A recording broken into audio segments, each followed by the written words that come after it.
So most people, when they think of market research, they're thinking of focus groups and product testing and interviews and stuff like that. I mean, how does that play into it, and like, what is market research beyond that? Well, market research can cover pretty much any question you can ask. What's the optimal product? What's my optimal product mix? If I can only have 3 things on the shelf, what is going to be my optimum mix? How can I price it? Who's going to buy my stuff?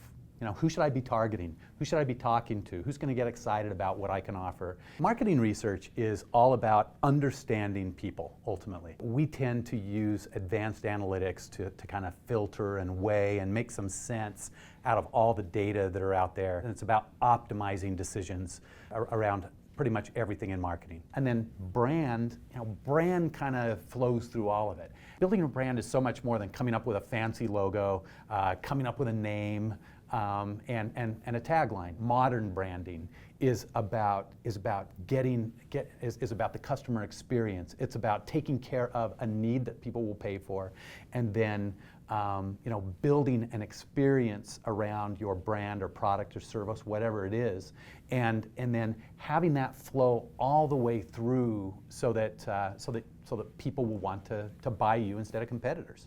Building a brand is all about understanding all the traditional things about branding, but now you've got to understand how am I going to build a message in social networks? How am I going to make sure that every single one of my touch points delivers on my brand promise?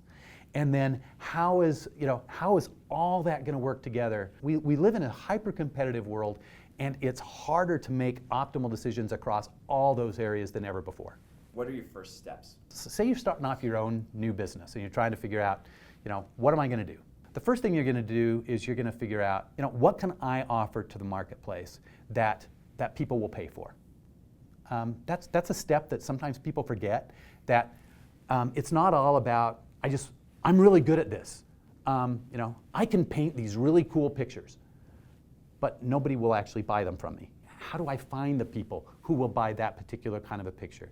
We started off and said, okay, how does somebody kind of work through the process from going from who's going to buy my product to actually somebody buying my product? And what's everything that I can do in between? What do I need to optimize? How do I understand people and their needs and what they're willing to pay, what they want to buy, what my messages should be that are going to resonate them, how I build my brand. We live in a world where we are drowning in data. I talk about finding the signal in the noise. Clients feel like, as far as data is concerned, they feel like they're getting hit with a fire hose, right? Even though we're drowning in data, finding the signal in the noise is really hard. It's really hard. Figuring out that all those things that you got over there, that's a lot of data. Doesn't have any information in it. I need to filter that out of my world and not be distracted by that.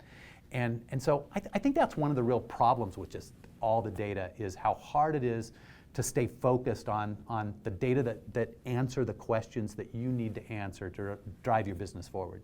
Market research and really deeply understanding people and their motivations and what they're going to do and all this prediction, all of it comes down to, how do I get people to buy my stuff?